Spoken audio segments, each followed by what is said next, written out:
So last week, this is what we did on the Solaris right here. We used the decorative stitches to do our rag quilt. And as you can see, that's the front side. Of course, I will launder this after it's completed with this series so everyone can see it. The back side, the front side, we're going to do 4 more blocks like this tonight. And I'm going to set my stitches. So the Baby Lock Sashiko machine, this is it right here. And all it does is the hand look quilt stitch. Or if you've ever seen hand Sashiko stitching, that is what it looks like. So I'm going to start off by doing, I'm going to do 4 different settings, a different setting for each block. The first one, I'm going to make the smallest possible stitches that we can make on this machine.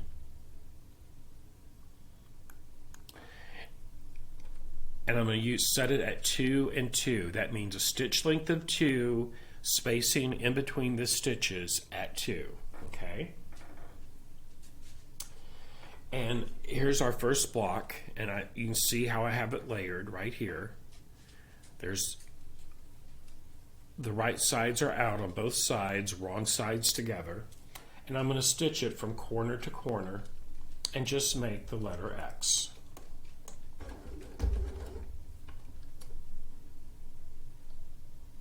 There we go. Now when using that Sashiko machine, you always want to stitch on top of fabric. It will break a thread if you stitch with no fabric underneath that needle. Okay? And once I get this first one done here, I'm going to show you what this looks like. And right now I have it set up. As long as I hold the presser foot down, it will continue to make stitches. Okay? So watch this. If I stop, it finishes a complete cycle, and now it's stopped here with the needle up. I'm going to press this button one time. Notice the needle is down. Now when I press on the foot control, it'll still make a stitch, but if I stop, when I take my foot off the foot control, it will stop in the needle down position. Yes, Debbie, I had issues with the YouTube feed. Thank you for coming to Facebook. It will be available on YouTube after the fact, and you'll still be able to watch it in high def at that time.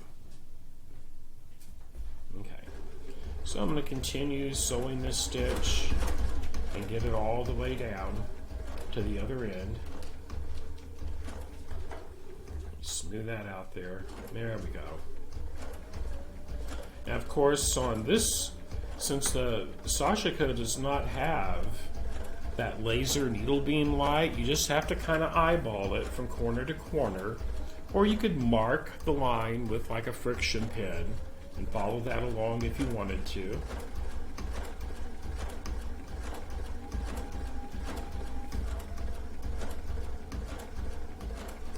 Now we're at the end of it. So what I like to do with my Sashiko, I like to use a starting and an ending cloth. So this little scrap of fabric here, now I'm just going to sew off onto it.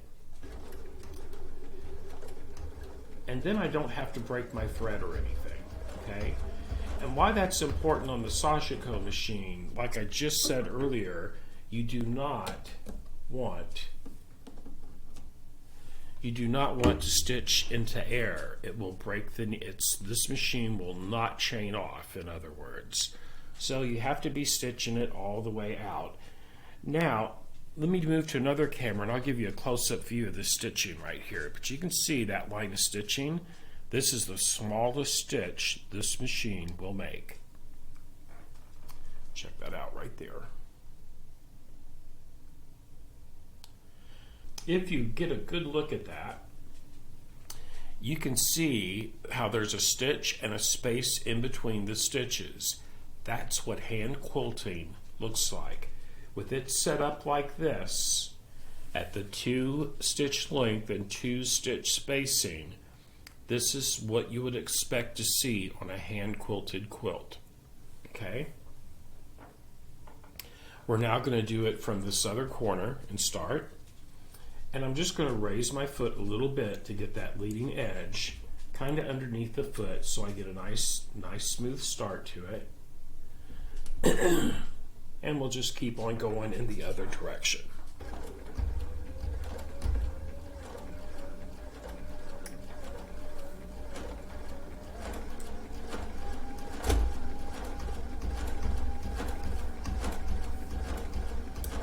And really, I know many of you might think, well, what other stitches does the Sashiko do?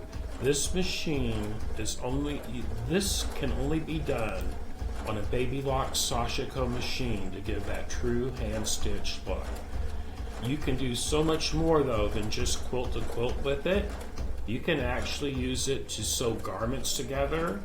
The actual seams of a garment can be done on this machine, which will actually make it look like true heirloom quilting. Many years ago,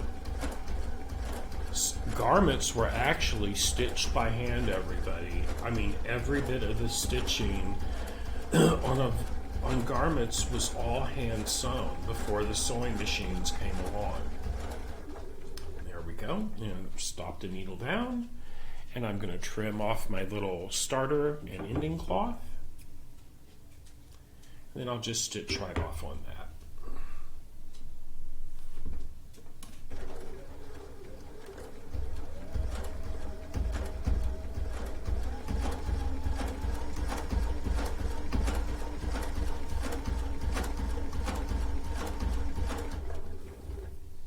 Okay.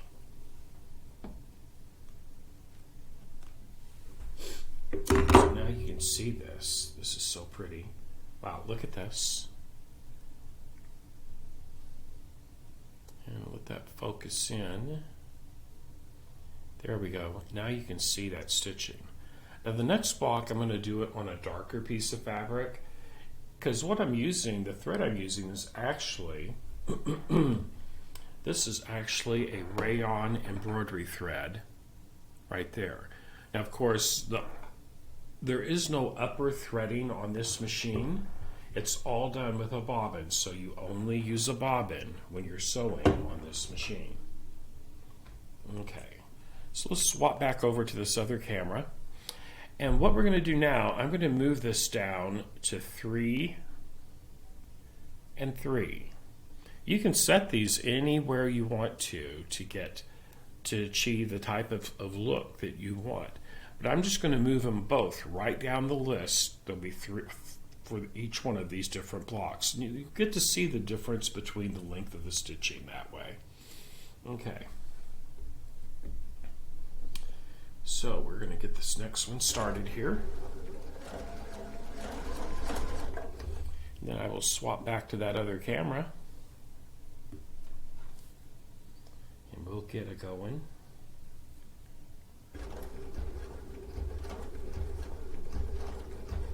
You'll be able to see these stitches much better on this darker fabric.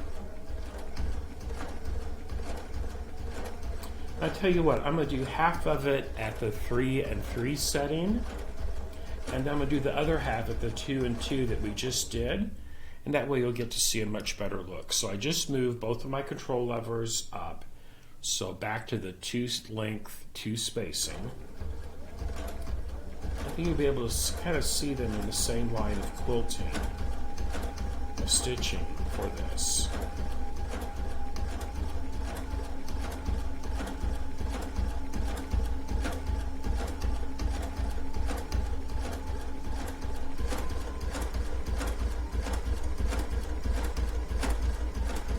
I thought I had all my settings perfect, and wouldn't you know it, lo and behold, if it's going to go wrong, it does it when you're live on a camera, honestly.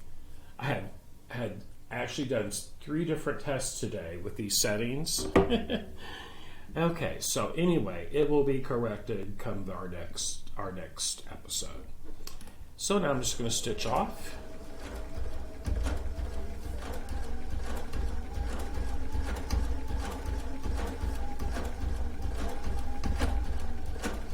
And remember, I started off with 3 length, 3 spacing, and I finish this line with 2 length and 2 spacing. There we go. Let's have a look at that. So here, now you'll be able to see it a little bit better. Those stitches will show up. So that right here, that is the 2 and 2. Okay? 2 and 2. Then as I move down, you'll see that change to 3 and 3 right here where my thumb is. 3 and 3, 2 and 2. Pretty cool, right? Now I'm going to move it back to I'm going to put it to 3 and 2 for this one. 3 length, 2 on the spacing.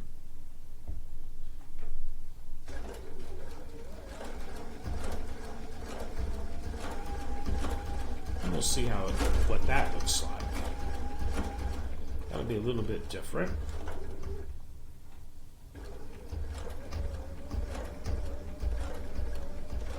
And the Sashiko machine, everybody, it only has this 1 foot. You can use some of the serger accessories on it, like for the felling accessory and stuff like that. But there's about 7 attachments from the serger side of the baby lock machines that will fit on the Sashiko. Not feet, but just like binding attachments, felling attachments, hemming attachments. And we're almost to the end here. Okay, and we'll clip off our little starter and ending cloth. Don't want to cut another fringe. There we go. And then we'll just stitch off.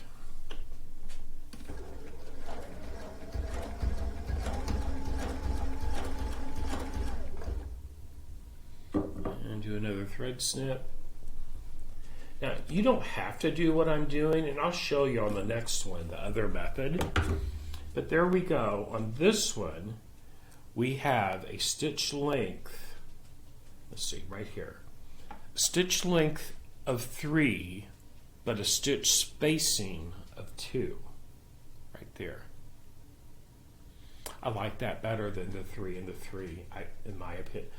My personal if I was going to use this 3 stitch length, I'd probably set it for the 2. I just really like how that looks. Okay, so there's that one. Now we're going to do another one on the blue and on the darker color again. And what we're going to do this time, we're going to see what 4 and 4 looks like. So what I mean by that, I'm going to turn my stitch length right here down to 4, and I'm going to put my stitch spacing at 4 as well. We'll see what that looks like. Okay, let's get it started.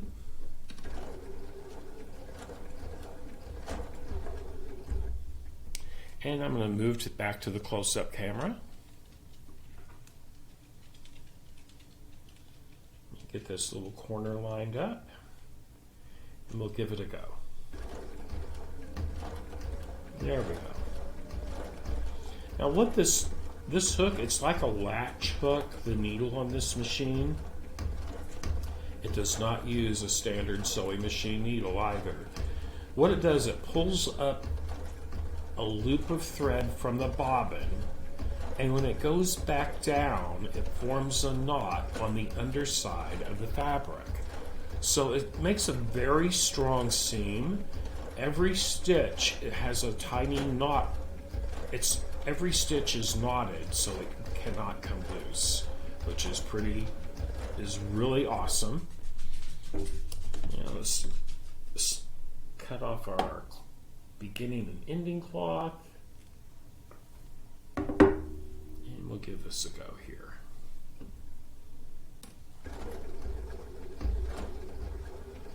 Just going down to the end. Excuse me. Okay. snip. On that, yeah, on the next one I will not use, on this next seam, I will not use that starting and ending cloth. Now there is what that looks like. You can see that spacing. Okay. If you're wondering what the back looks like, here's the back. It just looks like a regular straight stitch on the back.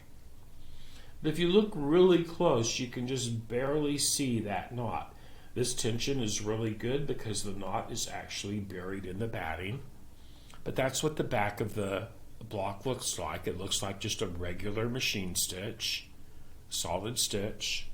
But then on the front is the one that has the hand look on it. Okay, so next we're going to do this. We are going to see what we are going to just move, maybe move over here so you can see what I'm doing.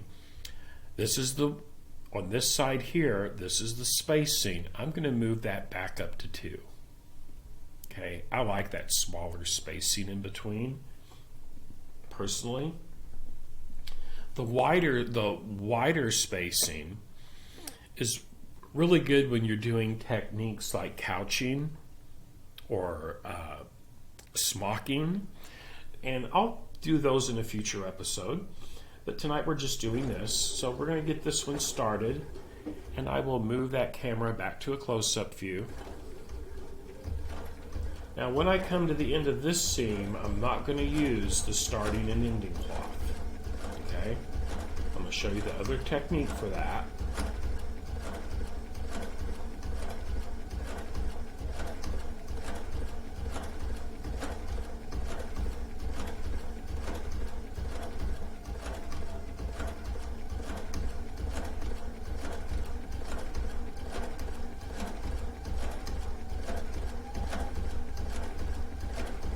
Now this is the traditional way you would stitch down a rag square. You make an X on each block. Now I'm going to remove my starting and ending cloth right here.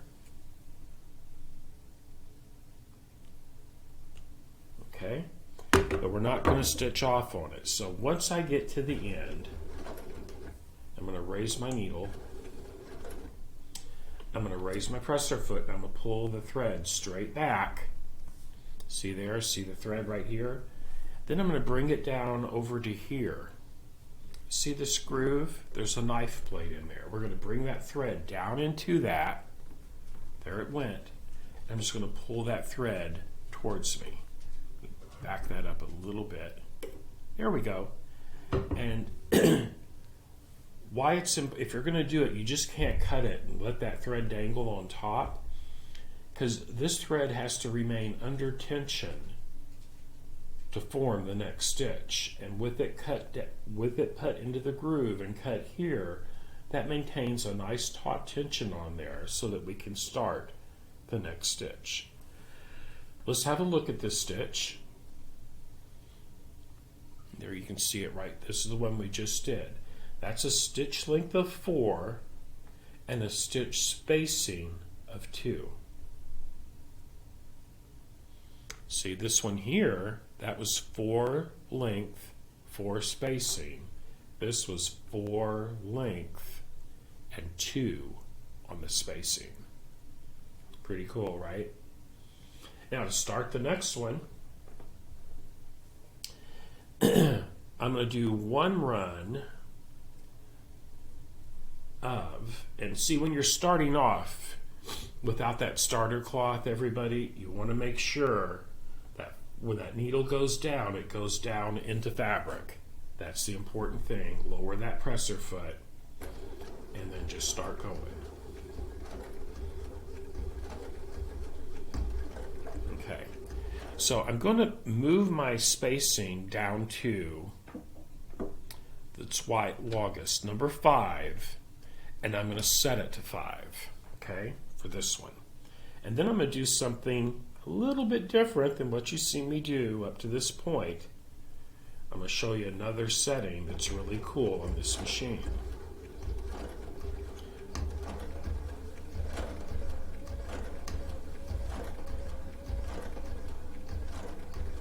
Let's go to that close-up camera.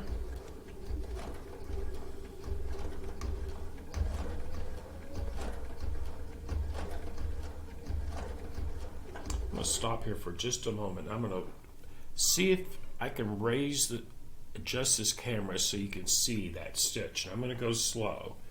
So right here is the needle, right there at the end of my fingertip. Now watch this. You should see it pull up a loop. Yeah.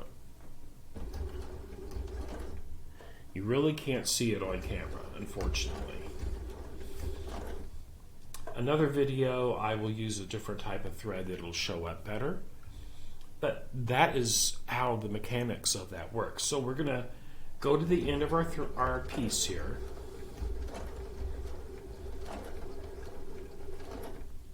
Raise the presser foot. Pull the thread straight out to the back and bring it around so it goes into that little groove right there.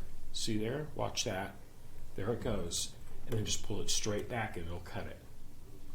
Now, what I'm going to do next, so look at this dial right here on the machine. Okay? What this does, this adjusts the downward pressure for that foot. And what I mean by that is this. Right now I had it set on 1, 0. If I have it set on 0, it's going to make it's how it compresses the foot at the time the stitch is formed. If I sew with it at 0 and 1, you really can't turn the fabric as it's feeding through the machine. But if I set it up to 5, or up to 3, it goes from 0 to 3, you can almost mimic free motion quilting with it. So check this out.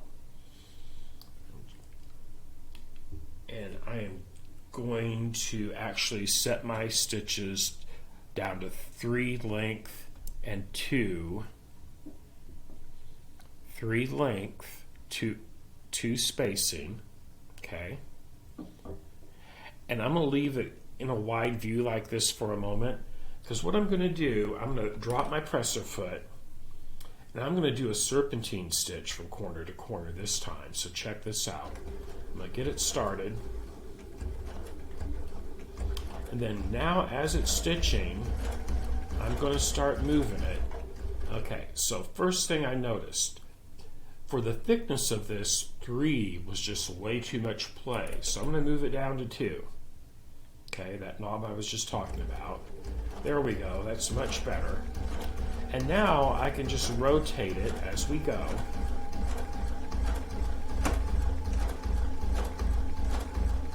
Never forcing the fabric through. You got to let that machine pull the fabric through, or it is not a happy camper.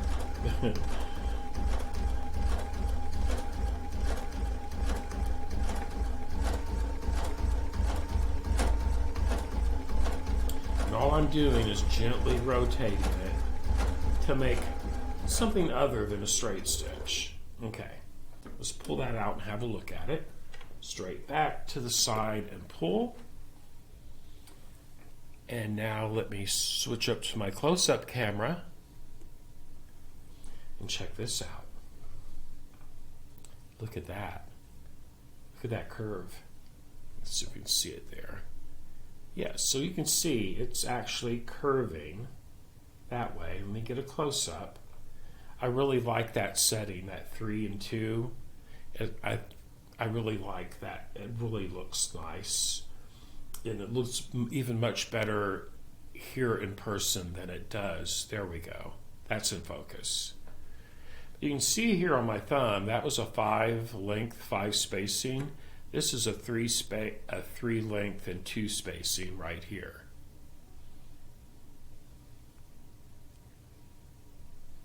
Okay. So another thing you could do, and those are really done right there. Those 4 blocks have now all the quilting's done on this quilt.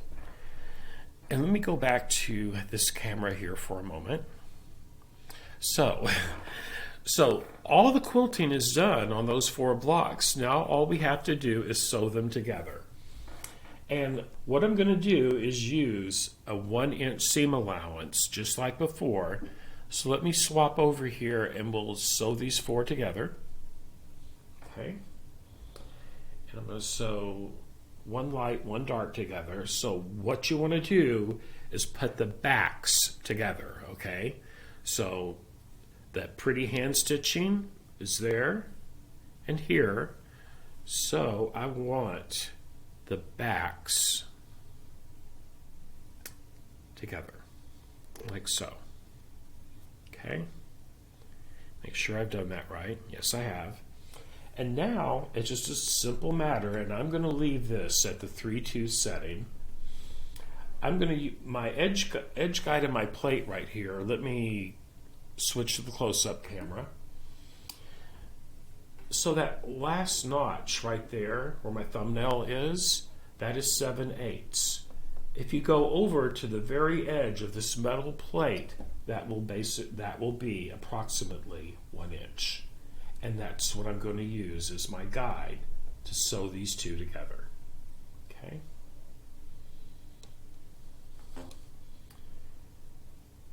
I'm going to get it started. Lower the presser foot. Then I'm going to press this once so it stays in the down position. And now that frees up my hand so that I can actually get that adjusted right where I want it. Make sure that fringe meets on all 4 layers. And we're just going to stitch that together.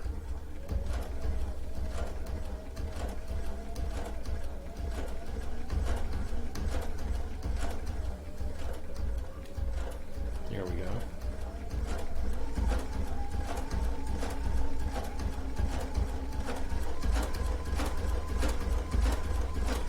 Everybody, you can make garments, you can make tote bags, anything you can do with the straight stitch machine, you can do with this Sashiko machine.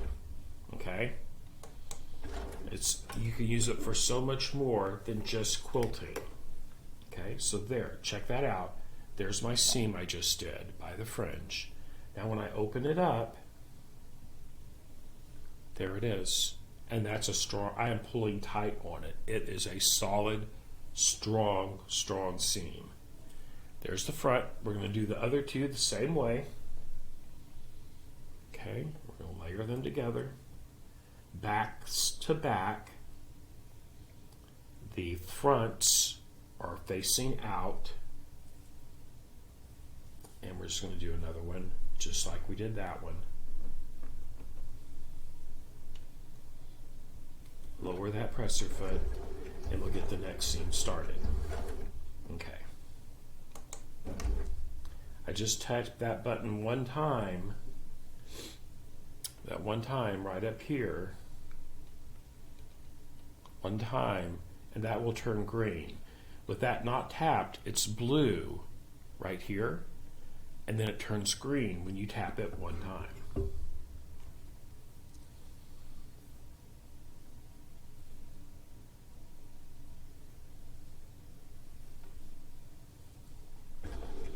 And everybody, once this demo is over, I will answer all questions in the chat windows.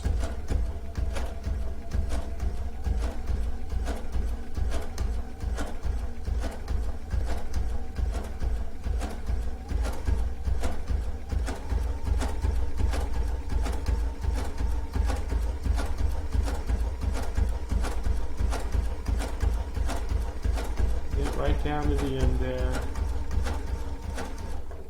Okay, that one is done. Pull it forward. Now we have those 4 blocks are halfway set together, and we just have one more seam to go with Sashiko. Okay, so let me swap over here. Okay, so here's our 2 pieces that we have sewn together. Now, I'm going to flip them so the light's against the dark. And we want the fringe. Now it's easy to tell because the fringe goes to the outside. Those 2 fringe seams, you want up like this. Okay? I'm going to get this corner started, then I will line up the intersecting seam and I will nest them together. Each seam will go in an opposite direction. See, like that, Okay. Then we just have one more seam to go here, and these 4 will be done. Okay. Get back to our close-up camera.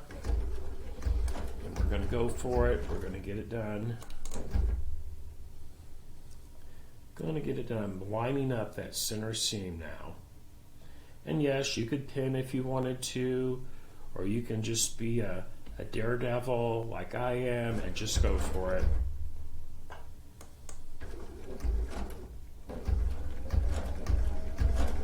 There we go. Giddy up and go. Now, once this is done, it has to go into a washing machine and then a dryer. And all that fringe will start to unravel. It'll become really soft. It won't resemble anything what it looks like at this stage. Just lining everything up, everybody. Here we go.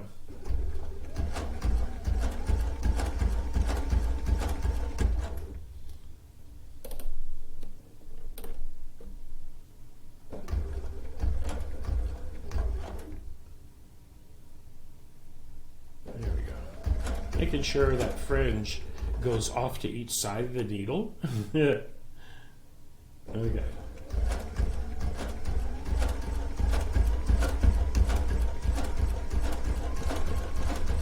But you know, if you have, this is a great way to use old garments, like say old shirts and stuff. If you wanted to make a memory quilt, you can cut them into squares and do all that trimming for it. It makes a beautiful quilt. Excuse me. Okay, so there we go. We'll swap over to that other camera and get a better look. There it is. There's the 4 done entirely on the Baby Lock Sashiko. Pretty cool, right? So check them out side by side now. Of course, right here is the Sashiko.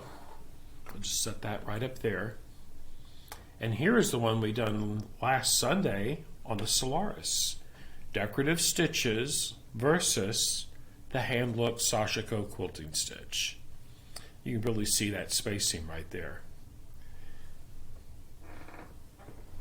And that's all there is to it.